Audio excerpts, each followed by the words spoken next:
हाँ सचिन। सर रूटीन नाकाबंदी के दौरान जब गाड़ी चेक करते रहनी वो इसमें मिलली लाश। अच्छा, गाड़ी के साथ कोनो आदमी वादमी रहल? हाँ सर, एगो हरीश नाम के आदमी रहल। कहाँ बाबू? ओके फॉरेंसिक भिजवा देनी ताकि सालों के साहब होकर फिंगरप्रिंट्स और ब्लड सैंपल ले सकें। सर लगता आजकल क्रिमिनल्स में डर ही नहीं के बचल। डिक्की में लाश लेके ऐसे घूमे ले जैसे गार्डन में घूम रहा लोग हैं। एगो काम करता है, गाड़ी के पूरा का पूरा डिटेल्स निकाला, साथ में मालिक के भी। सर हाँ ई हाउ जगड़ा गाड़ी से हमके लाश मिलल रहे। बतावा के कर लाश बाऊ के बाऊ काहे मरलाओ के? सर हमारा बात पे यकीन करी सर। सर हम तो वो आदमी की जानत भी नहीं के। चुप, जाने ला नहीं खेता ऐसा ही मरलाओ के? सर हमके पता भी नहीं के ये लाश हमारा गाड़ी में कैसे आई। सर लगता ऐसे ना मानी, एकरा के खुराक देवे के पड़ी। प्लीज सर, सर हमें को शरीफ आदमी बानी, हमके नहीं मालूम कि आदमी क्या। हम सच के हाल बानी सर, केहू हमके फंसावे की कोशिश कर ले बा।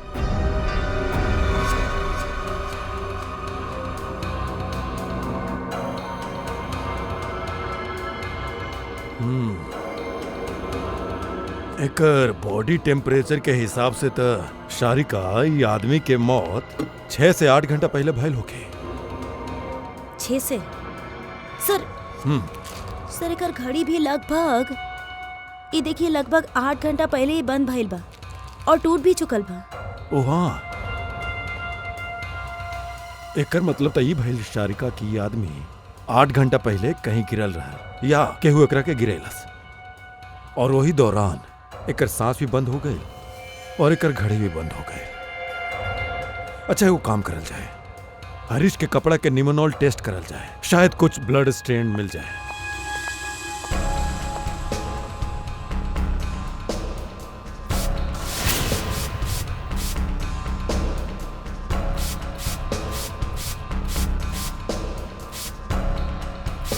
एक मिनट, ये कबा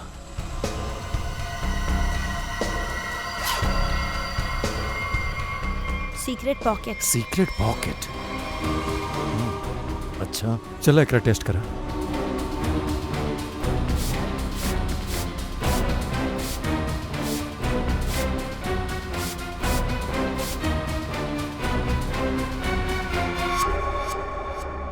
सर टेस्ट तो नेगेटिव बा, कपड़ा में कोनो खून के अंश नहीं के दिख रहा। कमाल है, एगो लाश के एक आदमी डिक्की में उठा के रख ले और ओकर कपड़ा पे कहीं भी कोनो खून के धब्बा नहीं किया। सर हो सकेला वो बीच में शायद अपन कपड़ा बदल ले होगी। अरे हाँ, कपड़ा बदल ले होके, बाकी लाश के उठा करके रखलस उ लाश के जेकरा सर पर चोट लगला तो सर पर खून बहल होगी, न सिर्फ कपड़ा पर ओकर शरीर पे भी कहीं तक खून लगल होगी ना। खून के कोनो पता ही नहीं के। एक बार फिर से चेक करता नहीं, चला चक्कर कहा।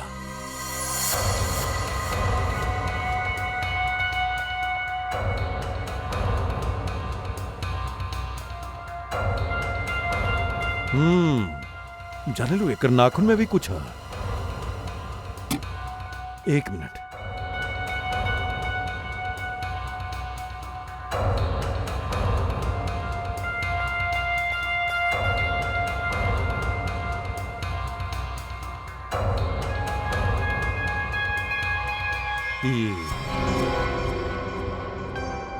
ये है हमने के सुराग है।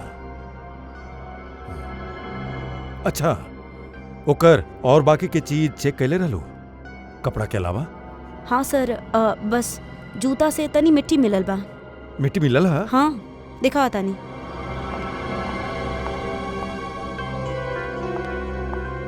ई देखिए।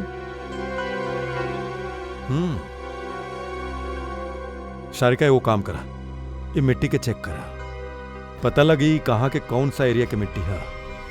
सर हम बीवी बच्चन की कसम खा के कह रहल बानी सर, हम कुछ भी ना कहले बानी। ये अपन बीवी बच्चन के कसम झूठा खा सकेला, बाकी आपन नहीं खे। एकरा से आपन कसम खिलावत है तभी। फ्रेडे का लग रहा तो के कसम कोनो गोल गप्पा जे बार बार खिलेबा?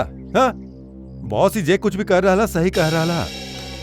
तोहार कहे के मतलब बा सलून के कि खून ई नइखे कैले बा। बॉस, फॉरेंसिक साइंस के हिसाब से हमके एकर कपड़ा पर और एकर शरीर पर खून के तनिक भी ट्रेसेस नहीं मिलल। मतलब साफ है ई लाश के करीब गए ही नहीं खे। सर हम कहत रहनी ना कि आप लोगन के गलत फहमी भइल हा। सर सच में हम कुछ भी नहीं के कहले बानी। एक मिनट का भइल सलून के?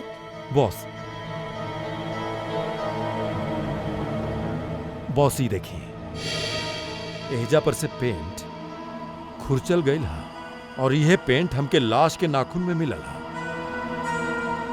ओह, तो एकर मतलब बा ये आदमी गाड़ी के डिक्की में रखे से पहले जिंदा रहल, जान रहे ओकरा में। डिक्की में रखला के बाद अपन जान बचावे खातिर बाहर निकले खातिर हाथ पैर मरले होगी, तब वो खरोंच आ गया। सर हम सच कह रहल बानी सर। चाहे हम क्या फांसी चढ़ा दी, बाकी हम मरते दम तक यही कहत रहब सर। सर हम कुछ भी ना कहले बानी सर, कुछ भी ना कहले बानी।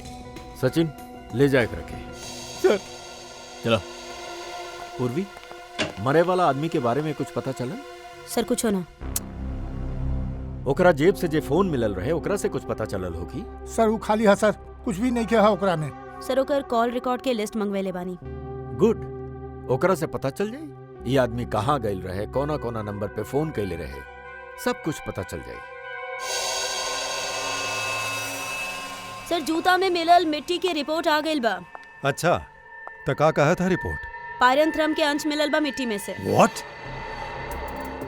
मिट्टी में से पायरन थ्रम के अंश मिलला? पायरन थ्रम के?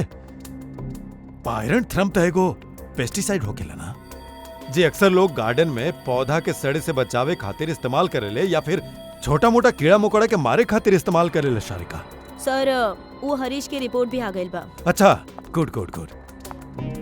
दिखावत आनी आपके। का कहा था रिपोर्ट? विश्वास ना होगी आपके।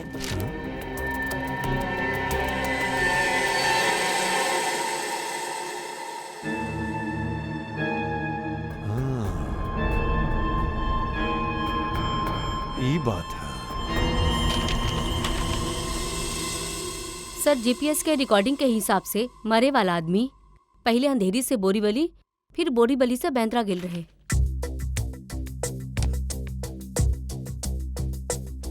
अंधेरी से ई गइल बोरीवली और फिर बोरीवली से आइल बांद्रा। ई आदमी की मौत 8 घंटा पहले भइल रहे। 8 घंटा पहले तो जीपीएस से पता चल सकेला कि मरे से पहले आखिरी बेर उ कहवा पे रहल। बॉस, हाँ तने ये रिपोर्ट देखा।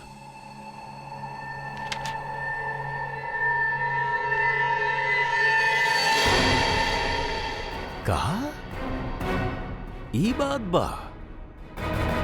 फ्रेडी ले आवा के बाहर।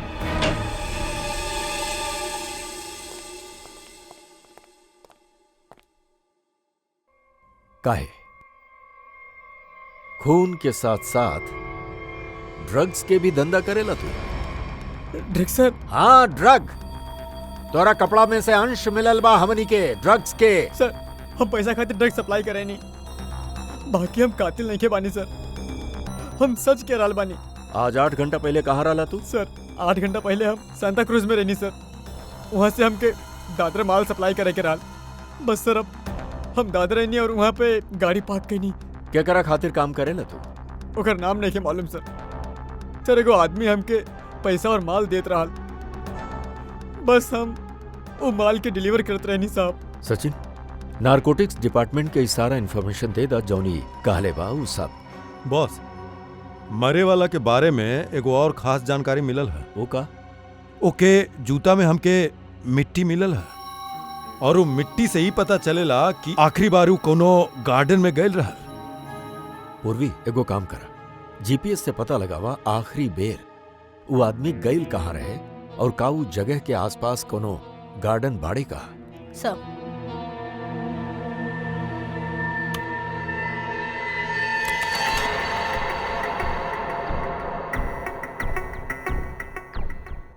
सर सर ये आदमी शहर के बाहर एगो रेसिडेंशियल एरिया बा जगनवाड़ी ओहिजे पर गए रहे।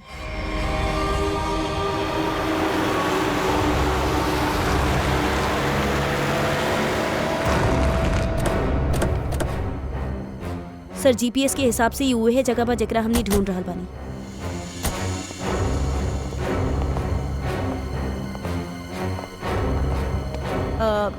सुनी,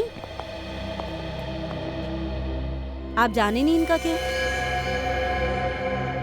हाँ, इतना सुरेश है, हमार पड़ोस में ही रहेला, ओ रहल ओकर घर। बाकी आप लोग क्या बनी? देखिए हम लोग सीआईडी से बनी, बाकी बात ही बाकी हमके सुरेश के लाश मिलल बा, मौत हो गई बा ओकर। बड़ा अच्छा आदमी रहे, इतना बड़ा घर में अकेले रहत रहे, बड़ा मेहनती रहे और अपन बिजनेस अच्छा से संभालत रहे। ऐसन कोनो और बात बता सके नहीं आप जेकरा से हमनी ओकरा बारे में कुछ और जान सके? हाँ, वो विदेश यात्रा खाते निकल जात रहे और महीना के 15-20 दिन गायब होत रहे। अच्छा, ओकर घर चेक करता।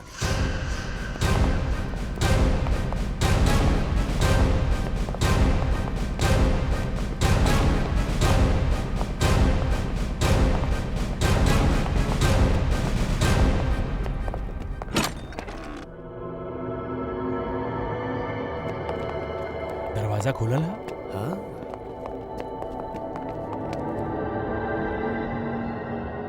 सर सामान तो पूरा बिखरल है। लागत है कुछ ढूंढने की कोशिश करल गई है। सर शायद खूनी होगी जेके सुरेश से कुछ चाहत होगी और सुरेश देवे से इनकार कर देले होके। और नइखे मिलल तो शायद सुरेश के मार डलस। अच्छा तरह से ही घर के तलाशीला, देखा कुछ मिले लगा।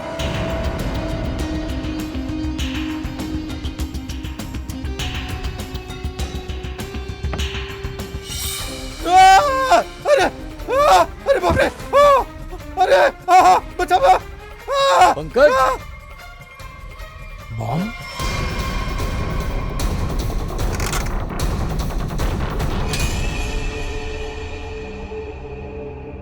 खाली बा, अंदर तो कुछ नहीं के।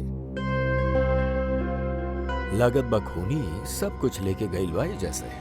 तो फिर ये केस खून के साथ साथ लूट के भी हो गई सर, और ये लूट पिछला 8 घंटा में ही भइला सर, सुरेश के मरला के बाद। एगो काम करा, घर के सारा फिंगरप्रिंट्स उठावा, एक एक फिंगरप्रिंट। हाँ सर चला।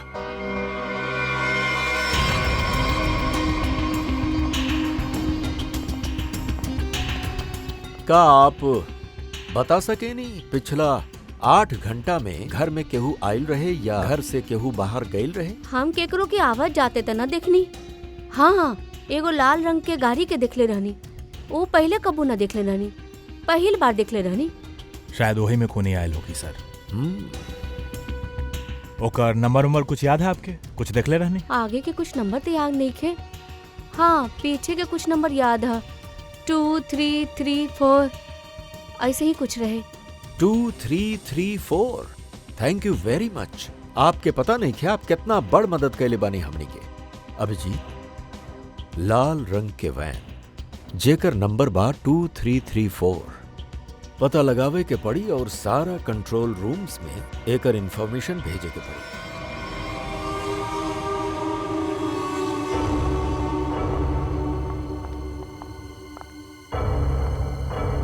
Yes ma'am. Yes ma'am, may I help you? हम आपके का सेवा कर सकेंगे?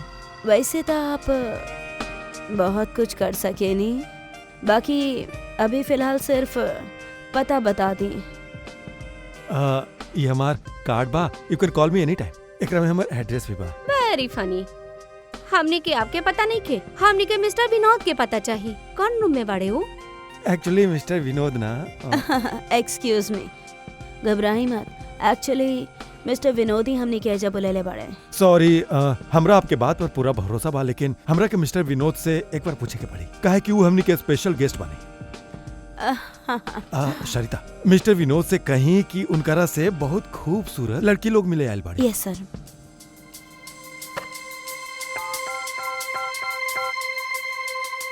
मिस्टर विनोद, आपसे दूल्हे की मिले आयल बाड़ी। ओके। जाइए आप, आपके मिस्टर विनोद बोले बड़े। Room number 305।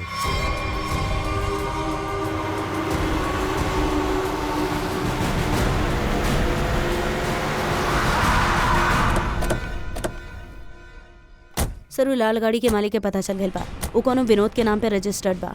यही जाई होटल में छिप के बैठल है।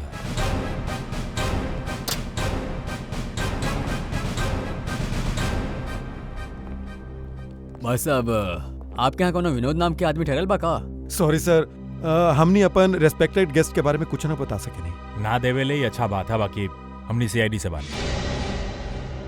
सीआईडी से का भेल सर? भाई ने क्या ओके वाला बा, आप हम कहते हैं एक मिस्टर विनोद के कमरा बताई। सर बात कब आई तो बताई सर। विनोद खून कैला था और खून कह के हेजा छिप के बैठल है। खून कैले सर? सर सर वो खूबसूरत लड़कियन के का जे अभी अभी ऊपर गईली। कौन खूबसूरत लड़की? सर अभी 2 लड़की आई रहली, वो अभी अभी ऊपर गईले रहली। आप तनी कमरा दिखाई होकर। सर ई वाला रूम है।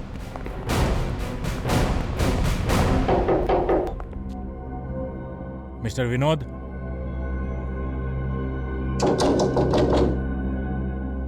दरवाजा खोली। सर कोनो आवाज नहीं आ रहा। आपके पास मास्टर की है? यस सर।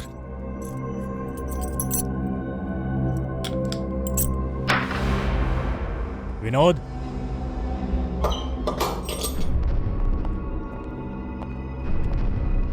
विनोद, विनोद,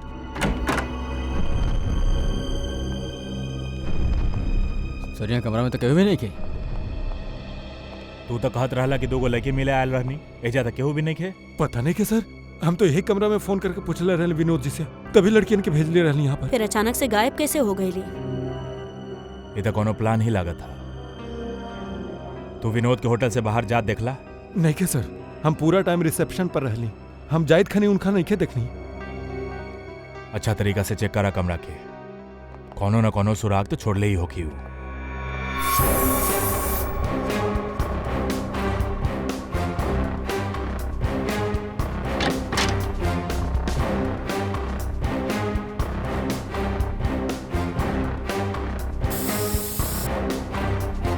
सर, हाँ सर ये खून के निशान।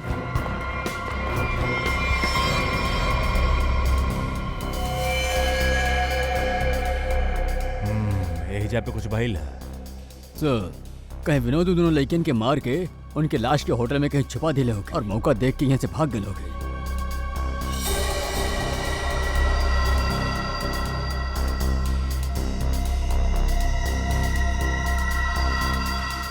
लाल रंग के धागा ई त कोनो कपड़ा के रेसा लागत था।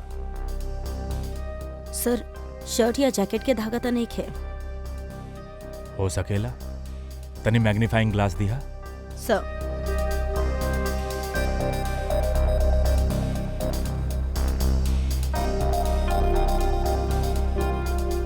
ओ, एकरा पे भी खून लागल है।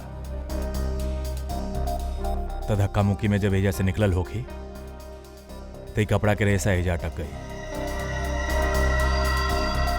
भाई साहब एगो बात बताए, ये जे लड़की आयल रहनी उमे से केहू लाल रंग के कुछ पहनले रहेगा? हाँ सर, एगो लड़की लाल रंग के ड्रेस पहनले रहली। फिर तो लड़की के ड्रेस के धागा है। बाकी दोनों लड़की के रिसेप्शन पे केहू देखलस नहीं के जात। एक मतलब हो सकेला ही होटल में ही होके तब। ठीक है, पूरा होटल छान मारा। पूर्वी ये जो लॉबी में सीसीटीवी कैमरा लागल है ना, ओकर फुटेज चेक करा। अगर वो लोग होटल से बाहर गए होकी है तो लॉबी से ही होके जाइए।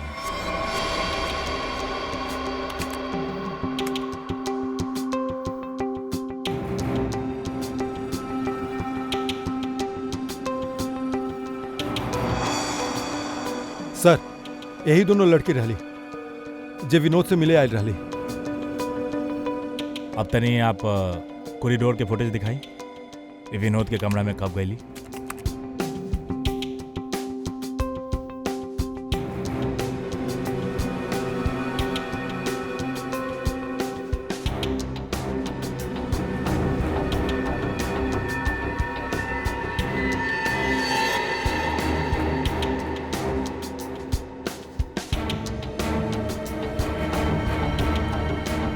ये लोग अंदर तक गई रही। तनी फॉरवर्ड करा बाहर का बहनी।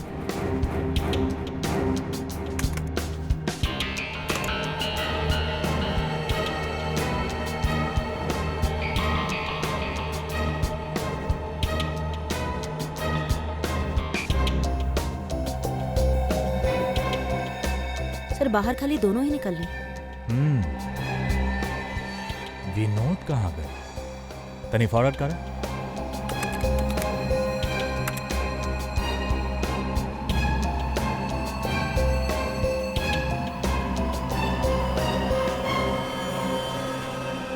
फिर विनोद कहाँ गए?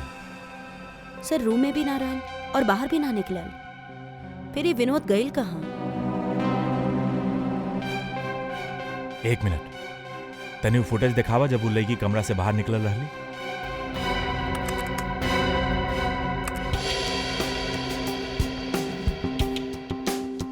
स्टॉप।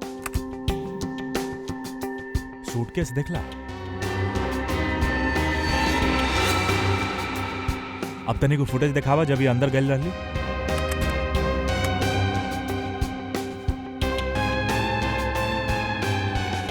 या स्टॉप स्टॉप। देखा, जब कमरा के अंदर जात रही तो सूटकेस नहीं किया रहा, और जब बाहर निकल ली तो इतना बड़ सूटकेस। कहीं विनोद सूटकेस के अंदर तो नहीं खे? सूटकेस में विनोद? हाँ, मार के अंदर डाल दिले होके। अब तनी एग्जिट के फुटेज दिखावा। ये दोनों लड़की होटल कब छोड़ ली? सर ई त एक ही औरत बाहर जात दिख रहल ह, दूसर औरत कहाँ गेली? ये दूसर का कहाँ है? फॉरवर्ड करा।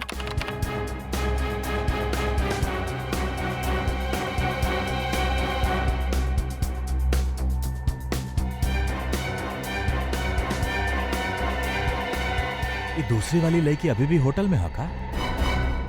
निखिल। यस सर। जितना भी एग्जिट है ना होटल में सब बंद करवा दा। ठीक है सर। मैनेजर साहब सारा गेस्ट के नीचे बुलाई। पूर्वी, ये दूसर की लड़की के फोटो ब्यूरो में भेजा। अपना क्रिमिनल डाटाबेस में चेक करा, एकरा बारे में कोनो जानकारी मिलेला का? कोनो क्रिमिनल रिकॉर्ड है एकर? ये गेट काहे बंद बा? आप एकरा जल्दी से खोली, हमनी के घर जाए के बा।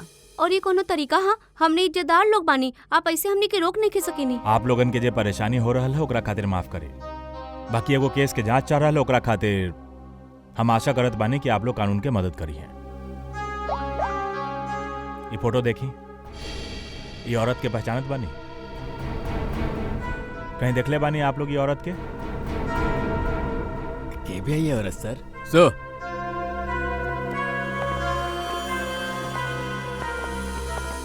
सर पूरा होटल सील कर देनी। अब यहाँ से कभी बाहर ना जा सकेला। साथ ही साथ लड़की के बारे में पूरा छानबीन करनी। बाकी कुछ मालूम ना भइल ओकरा बारे में। लड़की अगर मिलल नहीं खे तो यही जगह कहीं होगी। मैनेजर साहब, कौन और दरवाजा है जहां से होटल से बाहर जा सकेले? सर यह पर कोनो खुफिया रास्ता तो नहीं है, लेकिन पार्टी हॉल में एगो दरवाजा है जेकरा से बाहर जा सकेले। लेकिन वहां पर तो पार्टी चलत रहल। अरे पार्टी चलत रहे तो बाहर तो जा सकेले ना। तू फोटोग्राफर एजा आवा। यस सर। तू पार्टी में रहले? यस सर। फोटो खिंचला? हाँ सर। ये कैमरा दा।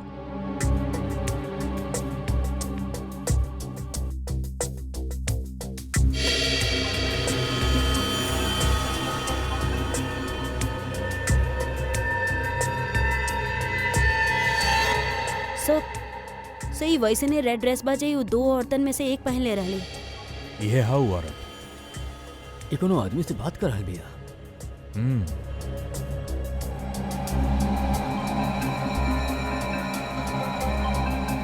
एक मिनट, आप जे औरत से बात करत रहे ओकरा के जाने ले? कैसे न औरत? ई औरत हम एकरा के ना जाने नहीं। कौनो बात नहीं खे, हमनी पता लगा ले। पार्टी कहाँ चलत रहे? सर उतर।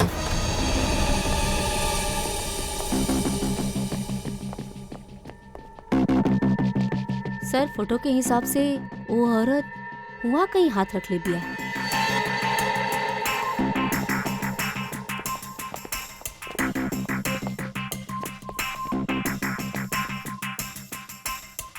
सर यहाँ पे प्रिंट तो दिखाई दे रहल बा। एजा पे हाथ रखलस, पास में दरवाजा हा, यहीं से निकलल होगी। उठावा ये प्रिंट के।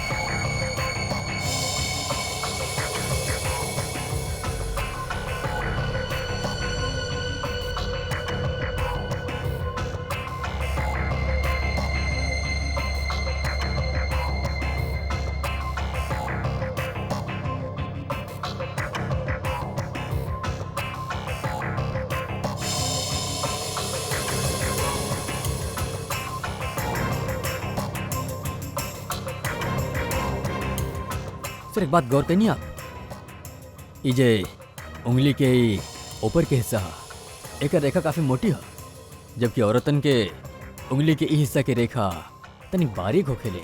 एकरा में ऐसा नहीं है। ई रेखा तो मोटा है, मतलब मर्द की रेखा है। बाकी ई रेखा के हिसाब से जेके हमनी ढूंढ रहल बानी, फिर तो कोनो औरत नहीं किया, कोनो मर्द है।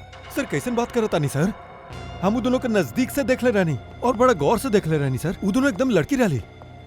मैनेजर साहब, साइंस और टेक्नोलॉजी झूठ नहीं के हो सकेले। वो जो दूसरा औरत आपके होटल में आयल रहे, वो एगो मर्द है। सर शादी खातिर हमनी के डेटाबेस में वो लड़की के कोनो पहचान नहीं के मिलल।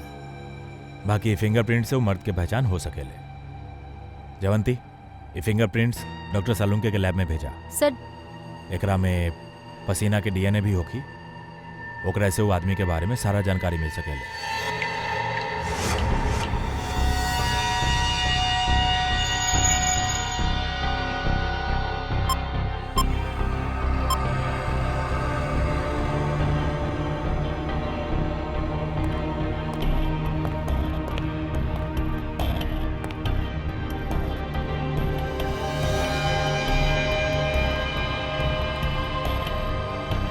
सालुंके पसीना से जे डीएनए टेस्ट कइल गइल ओकर का रिपोर्ट आए? बॉस पसीना से डीएनए तलाश कर रहल बानी, जूता चप्पल तलाश नहीं कर रहल बानी। टाइम लगेला यार, लंबा प्रोसेस है। अच्छा अच्छा, मतलब मुजरिम हमनी के हाथ से निकल जाई, ओकरा बाद तू रिपोर्ट देबा। अच्छा बा। सर एकर मतलब हमनी के कुछ और एविडेंस के तलाश करे के हुई, वो कातिल के पहचान के खातिर। अच्छा अच्छा, अब आप भी बोलने लगनी।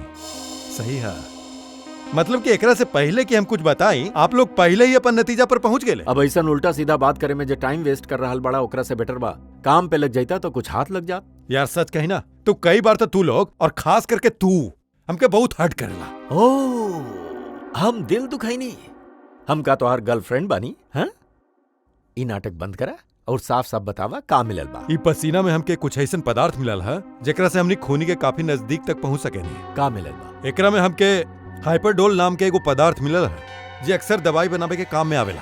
जे दवाई में इस्तेमाल होखेला, मतलब जेकर भी पसीना बा उ बीमार बा, ई तो केहू भी बता सकेला। बाकी कोई ई नहीं के बता सकेला कि उ बीमारी के नाम है हाइपोड्रिया।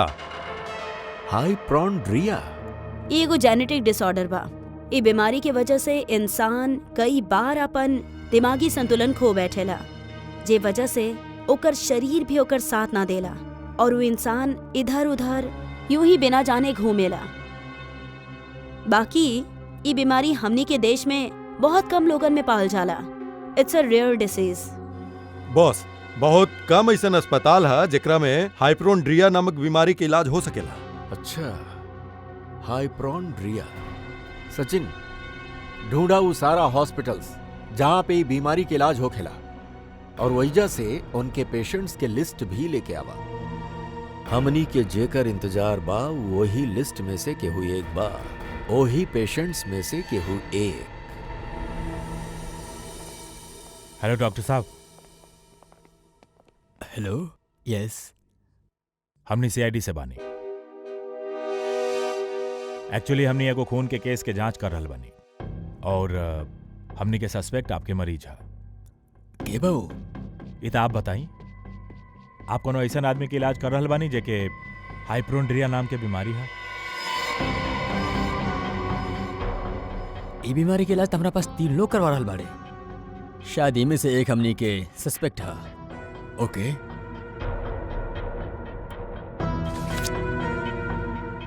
ई रहलो file. Thank you doctor.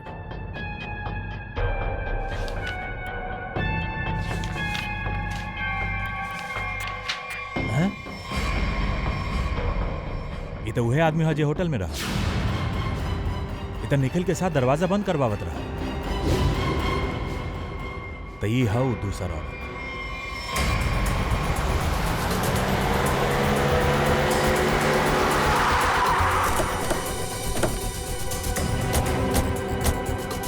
Excuse me manager साहब, वो वेटर कहाँ है जो निखिल के साथ दरवाजा बंद करे गए रहे? कहे सर का भइल? सवाल मत करा, जवाब दा। हमरा पास टाइम बहुत कम है। सर वो तो घर चल गए, ओकर शिफ्ट खत्म हो गई रहल ना। वो वैसे रेस्ट रूम में रहत रहले, आज वो जल्दी चल गए, कुछ हड़बड़ी में रहल सर। हमके मालूम है काहे हर बारी में रहे। ओ रेस्ट रूम कहाँ है? सर होटल के पीछे में। जवंती, निखिल, तनी देखा रेस्ट रूम में जे भी मिलेला लेके आ।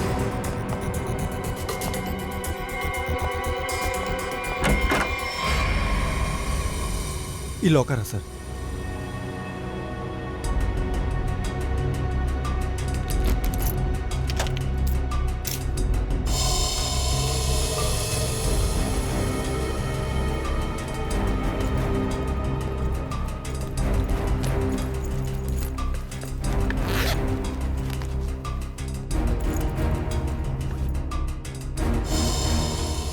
काफी चालाक बा।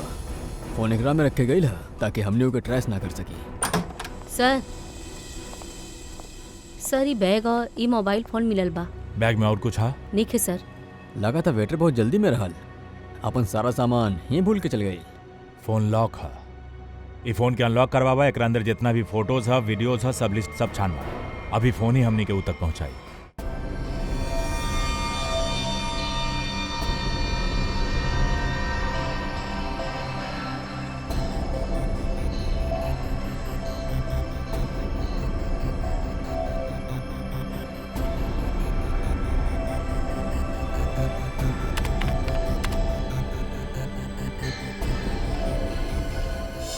क्या बात बा सालून के, बड़ खुश नजर आ रहा बड़ा तू। बॉस, इंसान के हमेशा खुश रह के चाहिए, मुस्कुरावत रहे के चाहिए। एकरा से कहा तनिक बीपी कंट्रोल में रहला और चेहरा पे झुर्री तनिक कम आवेले। अच्छा अच्छा हैंडसम, फोन से पता का चलल, बतावा जल्दी। कोनो फोटोज नहीं खे, कोनो मैसेजेस नहीं खे, खाली एगो कॉल रिकॉर्डिंग मिलल बा सर फोन में से।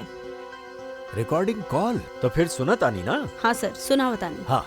अच्छा बॉस, ई हमनी के होटल में से जे ई वेटर के बैग मिलल है ना, एकरा पर हमनी के ई काय मिलल है? एल्गे, जेकरा के सीवीड्स कहल जाले। सीवीड, समुद्री काई? सर हाँ।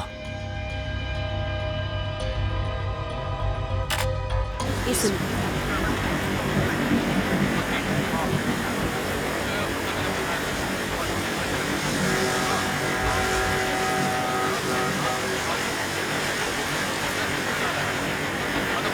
ई का हिब्रू भाषा में बात कर रहा है? अरे ना फ्रेडी, बैकग्राउंड में साउंड बहुत था, एक खातिर ऐसे आवाज आ रहा। सर दो लोगों के बात करे की आवाज बा।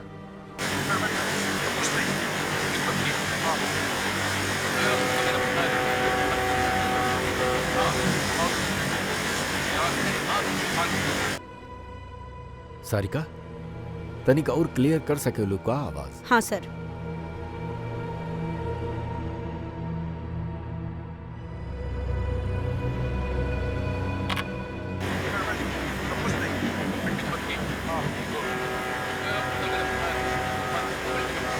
लागत बा कोनो खास डील के बाद चल रहा बा। असर बाकी डील कहाँ होके वाली है एकर पता नहीं के चलल। पता चल सकेला सचिन, अगर आवाज साफ सुनाई पड़े ता। सर एकरा खातिर हमने के टेप के आईटी डिपार्टमेंट में भेजे के पड़ी, ताकि वो साउंड्स के अल्ट्रा फिल्टर करके ह्यूमन वॉइस के एक्सट्रैक्ट कर सकेले। ना ना ना ना, हमरा पास वक्त नहीं है। एगो काम करा, तनिक फिर से सुनावा। हाँ सर। सुनावा फिर से।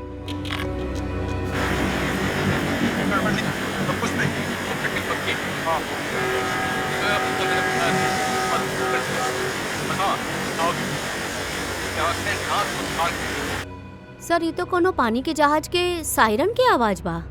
जयवंती, फॉग हॉर्न की आवाज बा, fog horn.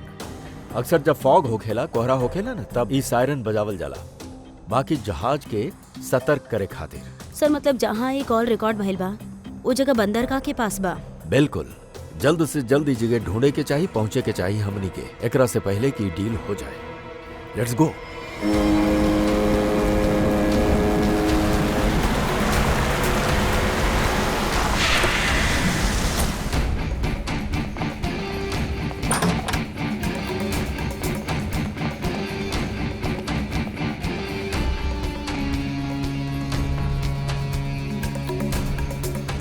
Welcome welcome welcome. कहाँ बाड़े तार बॉस? बस यहाँ बा। मिस्टर विनोद से कहा कि उनकरा से बहुत खूबसूरत लड़की मिले आयल बिया। हाँ ठीक है, उनके हमरा रूम में भेज दो। खुशामदीद। आई वादा के अनुसार हम आप लोगन के हीरा के सैंपल्स ता भेज ही दे ले रहनी। आप लोग देख भी ले ले होगा। हाँ बाकी हमनी के डीलिंग खातिर एगो पार्टी में मिले के रहला। वो वादा तो आप पूरा कैले ही नहीं खे। का होकेला ना, कभी कभी एक वादा पूरा करे खातिर बाकी कई वादा तोड़े के पड़ेला, और हम उहे कहनी।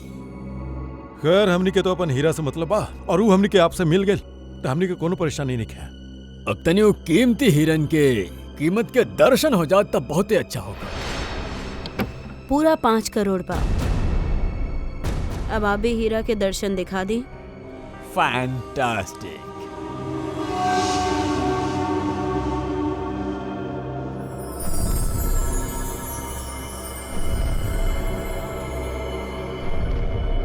थैंक यू वेरी मच। आप लोगों के साथ बिजनेस करके हमके बहुत अच्छा लगा।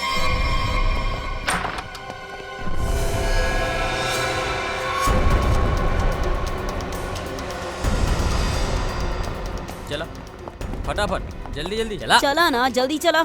हाँ तू लोग चल सेवा करे खातिर आइल बनी। चला ए चला जल्दी। हाथ ऊपर, हाथ ऊपर। जल्दी चल। ए हाथ ऊपर, हाथ ऊपर, हाथ ऊपर। देखा, ई तू लोग अच्छा नहीं करल बड़ा। अंजाम बहुते बुरा हो गया, बता रहल बानी। और बुरा अंजाम के ता फैसला वही समय हो गए जब तू हम लोगन के धोखा दे के हीरा चुरा के भागल रहला। अभी हीरा हमनी के साथ ही चाहिए, और तू जइबा ऊपर भगवान के पास, समझला? देखा, ई सही नहीं हो रहा। हम तोहर दोस्त बानी ना। दोस्त? डंक मारे वाला दोस्त?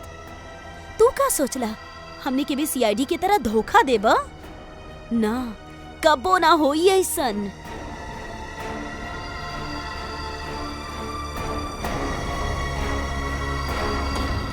एला बैग दाम के।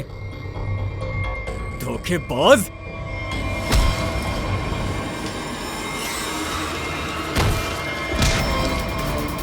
हे!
बस बस कहाँ जा रहा है?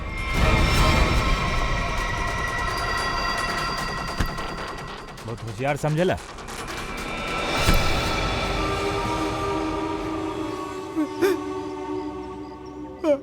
हाँ, हम मरले बानी सुरेश के। काहे काहे मरले? हीरा खातिर। हीरा खातिर? हमके मालूम हो गई रहे कि सुरेश विदेश से हीरा स्मगल करेला। हम तभी सोच ले रहनी कि काहे ना रास्ता में ही हीरा लूट ली ओकरा से, और रातों रात अमीर बन जाए। ऐसे खून कर देला होगा काहे? सर, हम सुरेश के मारे नहीं चाहत रहनी। हमके मालूम हो गए कि सुरेश हीरा लेके मॉल के पार्किंग लॉट में रहा। हम बस हीरा छीन के वहां से चल जाके चाहत रहनी। और उस सुरेश हीरा अपन घर पे छुपा के रखले रहे। तू ओकर घर के चाबी छीने के कोशिश कैला, बाकी सुरेश आसानी से तोके चाबी नहीं के देहलस। और मजबूरन होके मारे के पड़ल सर। और फिर सुरेश के लाश के तू हरीश के गाड़ी के डिक्की में डाल देला। ऊ वक्त हरीश मॉल में गईल रहे ड्रग्स के डील करे खातिर बाना। और फिर हमने सुरेश के घर पे चल गई, कोई जैसे हीरा लेनी और अलग अलग हो गई नहीं, ताकि हमने पे केहू के शक ना होके। बाकी दूसर लोगन के धोखा देवे वाला के धोखा में आ गईला। ऊ हीरा नकली रहल काहे? और असली धोखेबाज था विनोद राल। जसली हीरा अपना पास रख के नकली हीरा हम लोगन के थमा दिलस। तो तू सोचला कि विनोद के मार के बदला भी पूरा हो जाए और हीरा भी मिल जाए, है ना? हमने के पता चल गई कि हीरा के सौदा होटल में करे वाला बा। बाकी विनोद के पता चल गई कि ओकरा पीछे सिर्फ तू ही नहीं खे, हमनी भी पीछे पड़ल बानी। और यही खातिर हम क्या अपन प्लान बदले के पड़ल। हम कुछ पैसा के लालच देके वो वेटर के अपना साथ मिला लेनी और अपना आपके होटल से गायब करे के सारा इंतजाम कर डलनी। ये वेटर के औरत बनाई के हैं? तुम्हें से एक एकरा के सूटकेस में बंद करके होटल से बाहर निकाल दे ले। लोगन के लागल कि विनोद मर गई, विनोद गायब और तोहार भी काम हो गई। काहे? Master stroke. और ओकरा बाद केकर रोल शुरू हो गई? वेटर के। हाँ, विनोद के बाद हीरा के सौदा हम ही कहीं क्लाइंट के साथ। बाकी हमके विनोद के चाल के पूरा अंदाजा रहा। एक खातिर हम कभी यकीन नहीं के नहीं के विनोद मर चुकला। हमने विनोद के क्लाइंट की पहचानत रहनी, और जब हमने वेटर के क्लाइंट के साथ देखनी तब हमने पहचान गए रहनी कि विनोद ओकरा के अपन काम खातिर रख ले बा। तब हमने के पैसा देनी और ये हमने के विनोद के लोकेशन बताइलस। विनोद अपन दोस्तन के संगे प्लान बना के तू हीरा लुटला और फिर लालच में आके तू सोचला काहे ना ई सारा हीरा हम अपना आप ही रख ली। यही खातिर उहे दोस्तन के संगे तू धोखा कैला, गद्दारी कैला, असली हीरा के जगह नकली हीरा दे देला उनके। ई सारा चक्कर में तू एगो खून भी कैला, सुरेश के खून। कानून ततह के कड़ा से कड़ा सजा दी, शायद फांसी होखी तोहरा के, फांसी।